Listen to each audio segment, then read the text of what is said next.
Hello everyone, welcome back to my YouTube channel hashtag study. और आप सभी को पता है यहाँ पर आपको बीएड के lesson plan with unit plan, miniatures etcetera एकदम फ्री में प्रोवाइड करवाया जाता है। तो वीडियो में एंड तक बने रहें और वीडियोस अच्छे लगे तो प्लीज़ मेरे चैनल को सब्सक्राइब कीजिएगा एंड शेयर कीजिएगा। सो गाइज वापस से आ गए हैं आपके साइंस के लेसन प्लान और उसमें भी आपके मेन जो है वो केमिस्ट्री के लेसन प्लान आए हैं। ठीक है, तो देखिए आपकी जो यूनिट है, हमारे यूनिट का नाम होगा परमाणु और अणु, और इस यूनिट के अंदर जो हमारे लेसन बनेंगे वो हमारे बनेंगे टोटल 3 लेसन। ठीक है, तो आज का जो हमारा लेसन है वो है नंबर फर्स्ट का लेसन। ठीक है, तो चलिए स्टार्ट करते हैं। देखिए आपको सबसे पहले क्या करना है, जो भी आपके ऊपर दे रखा है कि भाई आपको क्या फिल इन द ब्लैंक करना है वो आप कर दीजिए। यानी कि हमारी जो यूनिट का नेम होगा वो परमाणु और अणु, टॉपिक यानी कि जो लेसन का नेम है वो है परमाणु के भौतिक कण यानी कि इलेक्ट्रॉन, प्रोटॉन और न्यूट्रॉन पे बेस्ड है। फिर देखिए आपका आता है पहला पॉइंट, पाठ का महत्व क्या होता है कि विद्यार्थी परमाणु के भौतिक कणों यानी कि इलेक्ट्रॉन, प्रोटॉन और न्यूट्रॉन के बारे में जानकारी प्राप्त कर सकेंगे। उसके बाद में आता है आपका पाठ्य वस्तु विश्लेषण। ठीक है, तो आपको क्या करना है, लेसन का नेम लिखना है, 3 पार्ट में डिवाइड करना है, इलेक्ट्रॉन, प्रोटॉन और न्यूट्रॉन यानी कि तीनों टीचिंग पॉइंट लिख देने हैं सेम इसी तरह से।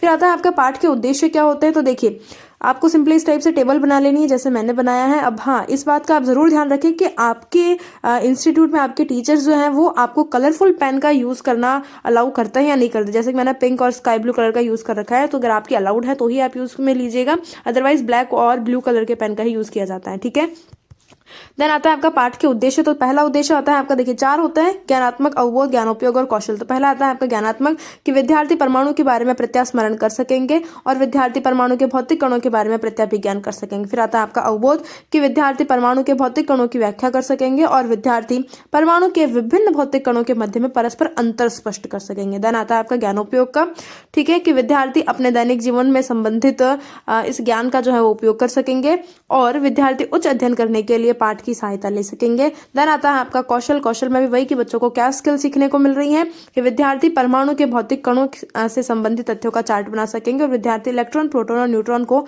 मॉडल बना करके भी प्रदर्शित कर सकते हैं।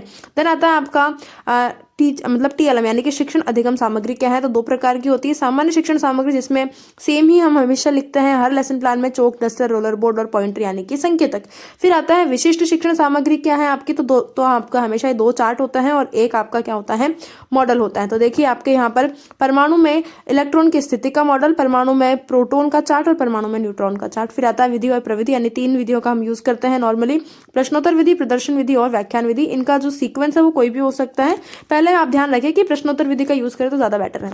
फिर आता है आपका पूर्वानुभव कि हम ये अज्यूम करके चलते हैं, देखिए कि विद्यार्थी परमाणु के बारे में सामान्य जानकारी रखते होंगे। फिर आता है प्रक्रिया, इसमें आपके 2 पॉइंट होते हैं, पहला आता है आपका प्रस्तावना, देन आता है आपका प्रक्रियात्मक व्यूह रचना। तो सबसे पहले प्रस्तावना जो है ना वो हमारे लेसन की आत्मा कही जाती है। यानी कि अगर एक्सटर्नल ने आपका प्रस्तावना चेक किया और वो सही निकला, दैट मीन इसका मतलब यही होगा कि आपका लेसन पूरी तरह से अप्रूव हो जाएगा इजीली।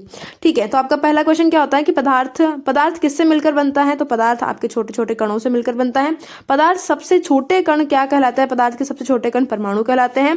परमाणु में अंदर क्या क्या पाया जाता है, इलेक्ट्रॉन, प्रोटॉन और न्यूट्रॉन। और इलेक्ट्रॉन, प्रोटॉन, न्यूट्रॉन ये सब क्या कहलाता है, ये आपके भौतिक कण कहलाते हैं। और भौतिक कणों के बारे में आप क्या जानते हैं, यह हो जाता है आपका आंशिक उत्तर। फिर उद्देश्य कथन की विद्यार्थियों, अब देखिए मैंने यहाँ पर हमेशा गलती करी है, मैंने बच्चों वर्ड लिखा है, तो आपको बच्चों वर्ड नहीं लिखना है, आप डायरेक्ट लिख सकते हैं कि आज हम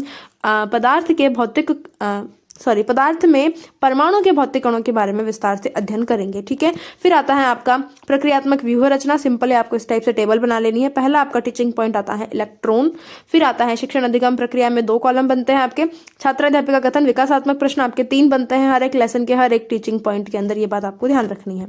ठीक है, फिर आता है कि पदार्थ का वह कण जिसे विभाजित नहीं किया जा सकता वह क्या कहलाता है, परमाणु। परमाणु के सबसे बाहर की और कौन सा कण पाया जाता है, इलेक्ट्रॉन। और इलेक्ट्रॉन के बारे में आप क्या जानते हैं, हो जाता है आपका आंशिक उत्तर। फिर छात्राध्यापिका कथन आता है कि 19वीं शताब्दी में यह ज्ञात हुआ था कि परमाणु साधारण व अविभाज्य कण नहीं है, इसमें कम से कम एक अवपरमाणु कण यानी कि इलेक्ट्रॉन विद्यमान होता है, जिसका पता जे थॉमसन ने लगाया था। फिर आता है कि थॉमसन ने अपने प्रयोग में विद्युत धारा के प्रवाह को किरणों के रूप में देखा था और उन किरणों को कैथोड किरणें नाम दिया था।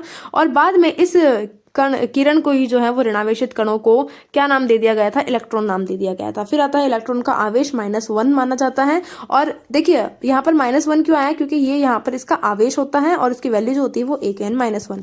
फिर आता है इलेक्ट्रॉन का द्रव्यमान 9.1 × 10⁻31 kg, यानी कि ये किलोग्राम के अंदर है, ठीक है। फिर आता है कि विद्यार्थी क्रिया, तो वही विद्यार्थी ध्यानपूर्वक सुनते हैं, समझते तथा अपनी नोटबुक में नोट करते हैं। ये सेम आपको हमेशा लिखना होता है। सारांश यानी कि आपकी क्या आ गई यहाँ पर, ये ब्लैक बोर्ड समरी आ गई कि इलेक्ट्रॉन की खोज जे थॉमसन ने की थी और यह ऋणात्मक आवेशित होता है। फिर आता है आपका मिनिएचर, जो सबसे मेन होता है, तो वो यहाँ पर आपका फ्लैप मिनिएचर पेस्ट होगा और छात्राध्यापक कथन की इस लाइन पर पेस्ट होगा। ये रहा आपका मिनिएचर। देन आते हैं आपके बोध प्रश्न कि इलेक्ट्रॉन पर कौन सा आवेश होता है, तो ऋणात्मक आवेश होता है। इलेक्ट्रॉन का आवेश कितना माना गया है, -1 माना गया है। ये छोटी क्लासेस के अकॉर्डिंग है, ठीक है। फिर आपको ध्यान रखना है सेकंड टीचिंग पॉइंट क्या आता है, वो आता है आपका प्रोटॉन। विकासात्मक प्रश्न की परमाणु में कौन कौन से आवेश पाए जाते हैं, तो परमाणु में धनात्मक और ऋणात्मक आवेश। धनात्मक आवेश किसका होता है, प्रोटॉन का। प्रोटॉन के बारे में आप क्या जानते हैं, ये हो जाता है आपका आंशिक उत्तर। फिर आता है छात्राध्यापिका कथन की सन 1886 में गोल्डस्टीन ने एक नए विकिरण की खोज की थी जिसे उन्होंने केनाल रे नाम दिया था, और ये किरणें धनावेशित विकिरण भी जिसके द्वारा दूसरे अपरमाणु अणु की खोज हुई थी। इन कणों का आवेश इलेक्ट्रॉन के आवेश के बराबर किंतु विपरीत माना गया था, और इलेक्ट्रॉन जो होते हैं यहाँ पर कि इनका द्रव्यमान इलेक्ट्रॉन की अपेक्षा 2000 गुना अधिक माना गया था। इन धनावेशित कणों को प्रोटॉन यानी कि P+ नाम दिया गया था। इसका द्रव्यमान 1.67 × 10⁻27 kg और आवेश जो होता है वो 1+ में होगा यानी कि धनात्मक, और 1.6 × 10⁻19 कूलम। विद्यार्थी क्रिया क्या होती है, विद्यार्थी ध्यानपूर्वक सुनते हैं तथा समझते हैं। और ब्लैक बोर्ड समरी की ये प्रोटॉन की खोज इसने की थी, ये आप देख लीजिएगा। फिर आता है यहाँ पर आपका फ्लैप मिनिएचर जो है वो आपका यहाँ पर पेस्ट हो जाता है, ठीक है, इस तरह से। ये रहा आपका मिनिएचर। फिर आता है कि प्रोटॉन पर कौन सा आवेश होता है, तो धनात्मक आवेश। प्रोटॉन का आवेश किस के आवेश के बराबर होता है, इलेक्ट्रॉन के आवेश के बराबर। ये होते हैं आपके बोध प्रश्न। थर्ड और लास्ट टीचिंग पॉइंट है आपका न्यूट्रॉन। विकासात्मक प्रश्न की परमाणु के केंद्र को क्या कहते हैं, नाभिक। नाभिक में कौन कौन से कण, भौतिक कण पाए जाते हैं, प्रोटॉन और न्यूट्रॉन। न्यूट्रॉन का आवेश बताइए, ये हो जाता है आपका आंशिक उत्तर। छात्राध्यापिका का कथन क्या होता है कि न्यूट्रॉन की खोज ब्रिटिश भौतिक वैज्ञानिक जेम्स चैडविक ने 1931 में करी थी। न्यूट्रॉन जो होता है वो आवेशित नहीं होता है, यानी कि इसका यह क्या होता है, आवेश रहित मूलकण होता है। न्यूट्रॉन परमाणु के नाभिक में प्रोटॉन के साथ में पाए जाते हैं और इसे n⁻0 से निरूपित किया जाता है। न्यूट्रॉन का द्रव्यमान 1.67 × 10⁻27 kg। न्यूट्रॉन पर आवेश आपका 0 होता है। फिर आती है विद्यार्थी क्रिया, सेम एज इट इज। और ये रहा आपके ब्लैक बोर्ड समरी। यहाँ पर जो है वो आपका फ्लैप मिनिएचर पेस्ट हो जाएगा। ये रहा आपका मिनिएचर। बोध प्रश्न की न्यूट्रॉन का द्रव्यमान किसके द्रव्यमान के बराबर होता है, प्रोटॉन के बराबर। न्यूट्रॉन पर आवेश 0 होता है। पुनरावृत्ति प्रश्न और मूल्यांकन प्रश्न मैं हमेशा ही 5 लेती हूँ, आप भी ये ले सकते हैं। पहला है आपका परमाणु किसे कहते हैं।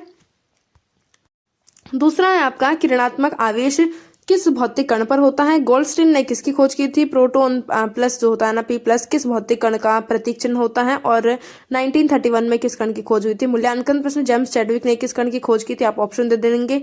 फिर आता है दूसरा प्रश्न कि 9.1 × 10⁻31 kg किसका द्रव्यमान होता है, वो आप दे देना। प्रोटॉन का प्रतीक चिन्ह क्या होता है, न्यूट्रॉन किसका प्रतीक चिन्ह है, यानी कि N0 किसका प्रतीक चिन्ह है, इसका आंसर न्यूट्रॉन आता है, ठीक है। फिर आता है परमाणु अविभाज्य कण है, यह कथन सत्य है या असत्य। अब देखिए आपको हमेशा ध्यान रखना है, पुनरावृत्ति प्रश्न और जो मूल्यांकन प्रश्न होते हैं आपके, उसके आपको आंसर नहीं लिखने हैं, सिर्फ और सिर्फ क्वेश्चन लिखने होते हैं। गृह कार्य इलेक्ट्रॉन, प्रोटॉन, न्यूट्रॉन का वर्णन कीजिए। संदर्भ राजस्थान राज्य शैक्षिक अनुसंधान एवं प्रशिक्षण परिषद उदयपुर यानी NCERT की फुल फॉर्म है। समालोचनात्मक स्वमूल्यांकन के अपने बारे में एक अच्छा थॉट आपको लिखना होता है कि विद्यार्थी सरल और सुबोध भाषा के प्रयोग से पाठ को आसानी से समझ सके। वीडियो अच्छा लगा हो तो लाइक, शेयर, सब्सक्राइब, कमेंट कीजिएगा। मिलेंगे नेक्स्ट वीडियो में, तब तक के लिए थैंक यू।